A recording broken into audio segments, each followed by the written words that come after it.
책 나는 왜 루이비통을 불태웠는가. 마침내 이 책을 다 읽었다.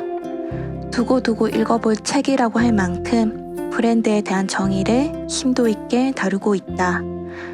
그리고 그가 왜 브랜드와 명품에 대해 신물을 느끼게 되었는지 그 계기도 자세히 서술되어 있다. 알라딘에서 자극적인 이 책의 제목에 이끌려서 호기심을 사보았다.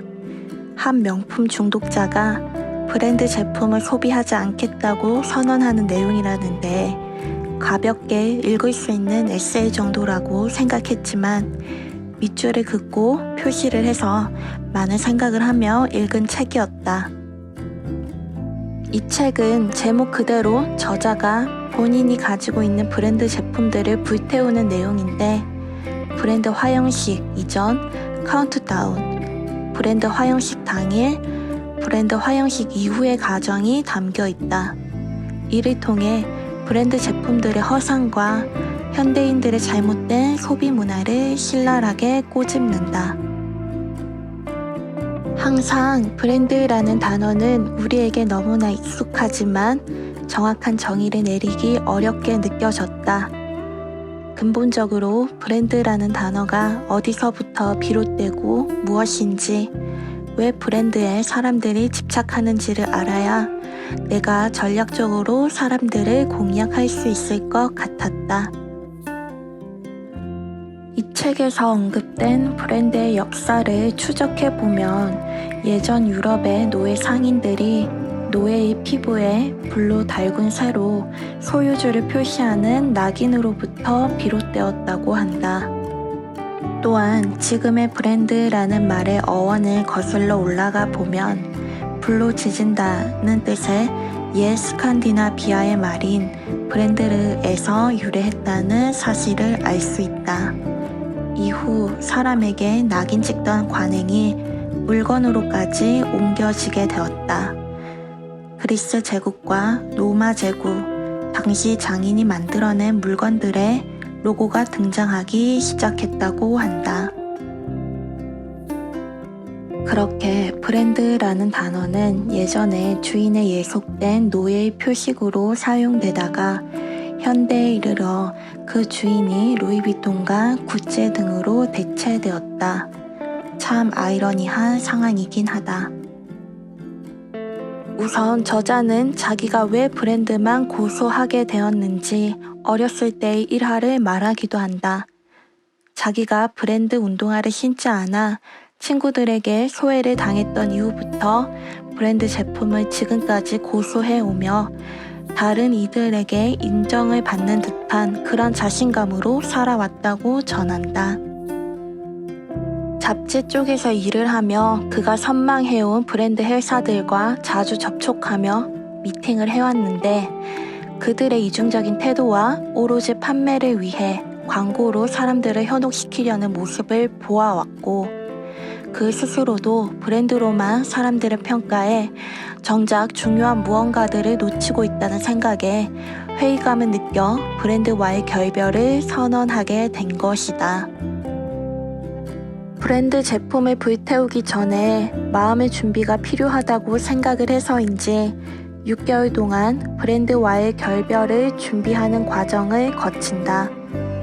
여러 미디어들과 인터뷰를 하기도 하고 심리 상담을 병행하기도 하며 그와 관련된 서적들도 읽으며 자기가 왜 브랜드에 집착을 하게 되었는지 근본적인 원인을 찾으려고 노력하기도 한다. 화형식을 준비하는 과정 중 미디어를 통해 그에 대한 이야기를 접한 사람들 중 일부는 자선단체에 기부하면 될 것이지 굳이 불태우려고 하냐고 그를 비난하기도 한다. 그리고 그의 브랜드 물건을 불태우지 말고 자기에게 달라는 사람들도 있었다. 그가 브랜드 제품들을 불태우기로 결정한 이유는 사람들의 정서적인 측면을 자극하여 사회에 강한 메시지를 전달하기에 좋은 수단이 되지 않을까라고 생각했다.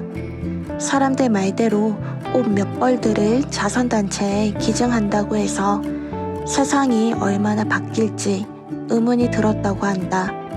무엇보다 그가 평생 브랜드에 속아 넘어온 것이 억울해서 한풀이 하려는 것이라고 한다. 2006년 9월 7일 화영식 당일이 되어 런던 도심의 한 광장에서 그가 가진 브랜드 제품들을 몽땅 불태운다. 의류뿐만 아니라 가전제품, 전자기기 등 이 광경은 BBC TV를 비롯한 각종 대중매체를 통해 보도되어 일반 대중의 찬반 양론을 불러일으켰다. 화영식 이후 브랜드를 가진 제품으로부터 벗어나기 위해 그는 물조차 사 먹지 않고 심지어 치약 또한 사서 쓰지 않고 직접 만들어 쓰려는 노력도 보인다. 그만큼 그의 의지가 얼마나 확고한지를 알 수 있는 대목이기도 하다.